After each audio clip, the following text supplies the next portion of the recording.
Subscribe करें हमारे channel को, बेल आइकन दबाएं और 9वीं और 10वीं के मैथ्स और साइंस के लेक्चर रोज़ाना देखने के लिए लाइक करना ना भूलें।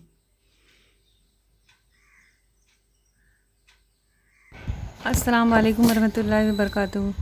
आज हम पढ़ने वाले हैं तेज़ाब और असास का इर्तिकास। एक अमल दिया हुआ है, एक लीमू के 2 मसावी हिस्से कीजिए और एक हिस्से का रस 2 अलग बीकर में लीजिए। एक बीकर में 10 मिलीलीटर, दूसरे बीकर में 20 मिलीलीटर पानी लीजिए। दोनों बीकर की महलूल को अच्छी तरह हिलाइए और चखिए। क्या दोनों बीकर के महलूल के जायके में फ़र्क है? कौन सा? तो यहाँ पर जो ज़्यादा पानी यानी 20 मिलीलीटर वाला पानी है उसमें फीका लगेगा और ये ज़्यादा खट्टा रहेगा जो कम पानी है।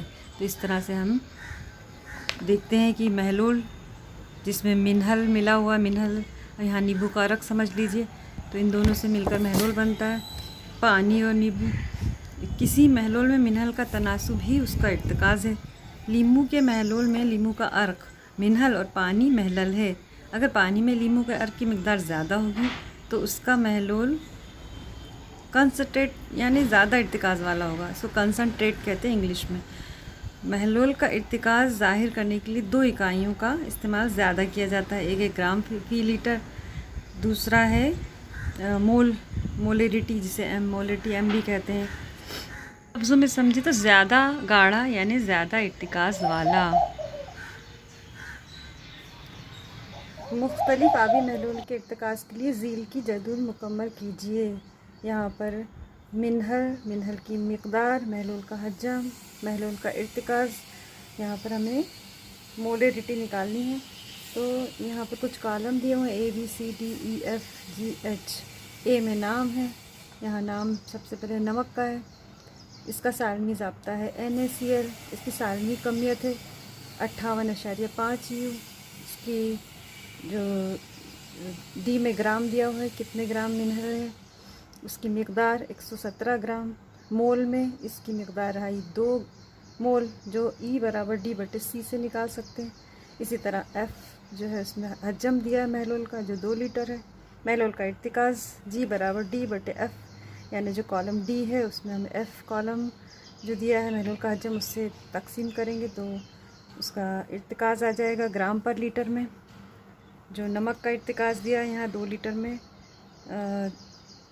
2 लीटर जो इसके में हजम था, और इसका 117 ग्राम मिनहल की मिकदार, तो इसका ग्राम पर लीटर में आया 58.5 ग्राम पर लीटर।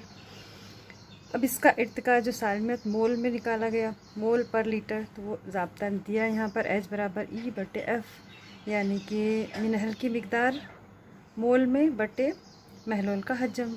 इस तरह से नमक का आया 1 m। अब इसी तरह से हम हाइड्रोक्लोरिक एसिड जो HCl दिया है उसका भी इर्तिकाज़ निकाल सकते हैं। यहाँ पर दिया हुआ है HCl, इसका नाम आपको खाली जगह दिए, नाम में लिखना हाइड्रोक्लोरिक एसिड। इसकी सालमी कमियत है 36.54। जो मैंने निकाली है वो किस तरह से निकालेंगे ये देख लीजिए। कि सालमी कमियत निकालने के लिए HCl की सालमी कमियत निकालने के लिए इसमें हम हाइड्रोजन और क्लोरीन इन दोनों की जोहरी कमियत का जमा करेंगे तो हाइड्रोक्लोरिक एसिड की सालमी कमियत निकल आएगी। तो हाइड्रोजन की जोहरी कमियत होती है 1, क्लोरीन की जोहरी कमियत होती है 35.5।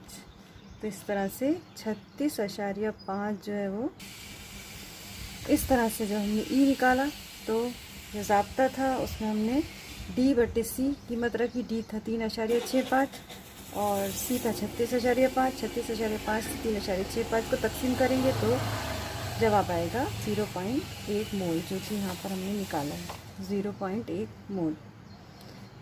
इसका हजम दिया है 1 लीटर। फिर अब G निकालने को कहा गया है। G जो है उसका ज़ाब्ता है G बराबर D/F। यहाँ D दिया हुआ है 3.65 और F 1 लीटर। जब इस 3.65 में इस तरह से हम निकालेंगे G बराबर D/F बराबर 3.65/1। तो आ जाएगा 3.65 ग्राम पर लीटर। इस तरह से यहाँ पर जी की कीमत निकल आएगी। और अगला जो इसमें है वो है एच की कीमत निकालना है, महलूल का इर्तिकाज़ मोल में सालमियत। तो मैंने निकाली है 0.1 m। ये निकालने के लिए हम इसमें जो ज़ाब्ता दिया है H बराबर E/F इसका इस्तेमाल करेंगे।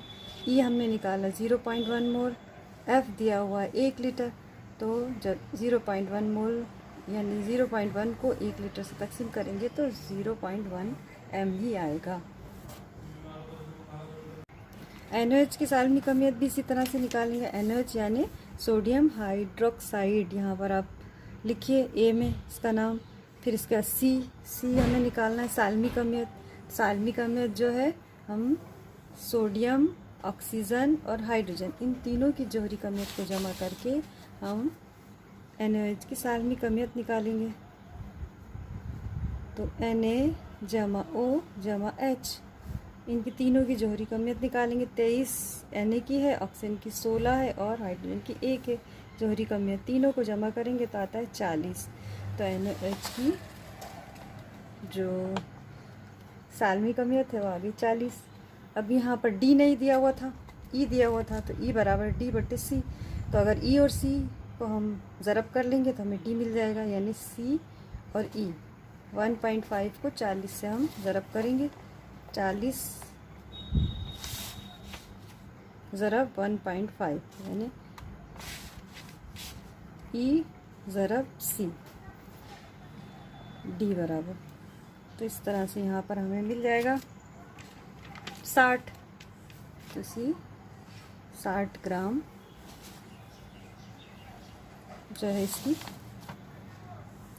मिनहल की मिकदार आई ग्राम में। अभी मोल में हम निकालेंगे तो मोल में हमने देखा कि E बराबर D/C। D हमने निकाला 60 ग्राम, C निकाला 40 ग्राम। तो 60 को 40 से तकसीम करेंगे तो आ जाएगा 1.5 मोल। महलूल का हजम दिया हुआ है 2 लीटर। अब G निकालेंगे, हमने आगे सब चीज़ें यहाँ पर निकाल ली हैं। तो D की कीमत थी 60 ग्राम और F की कीमत थी 2 लीटर यहाँ दी हुई है। तो 60 को 2 से तकसीम किया तो 30 ग्राम पर लीटर यहाँ पर। अब निकालेंगे यहाँ पर सालमियत मोल में, मोल पर लीटर। तो इसके लिए यहाँ फिर ज़ाब्ता दिया हुआ है H बराबर E/F। H हमने अभी निकालना है, E दिया हुआ है ये 1.5 मोल, 1.5 मोल, F 2 लीटर। तो 1.5 को 2 से तकसीम करेंगे तो जवाब आ जाता है 0.575 मोल। इस आगे हम पढ़ेंगे महलूल का पीएच किस तरह से निकालते हैं और आम आवी महलूलों का पीएच क्या होता है। तो यहाँ पर ये समझ लीजिए कि जब हम महलूल में मिनरल को घोलते हैं तो H जमा और OH नफ़ी ये आयन जो है वो उनमें दस्तयाब होते हैं, और इनमें कितना OH है और कितना H है उसी हिसाब से उन महलूलों की खुसूसियत तय होती है। आम आबी महलूल में यहाँ पर आप एक लिस्ट देख रहे हैं, पेज नंबर 63 पे दिया हुआ है आपकी बुक में। आबी तेज़ाब जो है यहाँ पर एक एरो लगा हुआ है, इसमें जो 1 मोल HCl है उसका pH 0.0 है। मैदे का तेज़ाब उसका 1 है। नींबू का रस 2.5, सिरका 3, टमाटर का रस 4.1, स्याह काफ़ी 5। इस तरह से आप देख रहे हैं कि जैसे जैसे pH का नंबर बढ़ता जा रहा है, यहाँ पर जो महलूल हैं इसमें आप देखेंगे कि उनकी तेज़ाबियत जो है कम होती जा रही है। कभी तेज़ाब सबसे ऊपर है और फिर कमज़ोर तेज़ाब, फिर जब 7 आता है तो 7 pH में साफ़ पानी और शक्कर का महलूल, ये मुतदल होते हैं, ये आते हैं। जो कमज़ोर असास सब शुरू होते हैं जैसे जैसे हम 7 से 14 की तरफ जाते हैं, कभी तेज़ाब कभी असास हमें मिलने लगते हैं। कई मसनवी मज़ाहिर को मखसूस तनासुब में मिलाकर आफाकी मज़हर तैयार किया जाता है। आफाकी मज़हर के महलूल या इससे तैयार करदा पीएच कागज़ की पट्टियों का इस्तेमाल करके दिए हुए महलूल का पीएच तय किया जा सकता है। ये जो महलूल होता है ये बेरंग होता है, इसका कोई रंग नहीं होता, लेकिन जब इसे असास में या तेज़ाब में डालते हैं तो ये रंग ज़ाहिर करता है। तो अगले सबक में हम तेज़ाब और असास का जो अमल है वो पढ़ेंगे।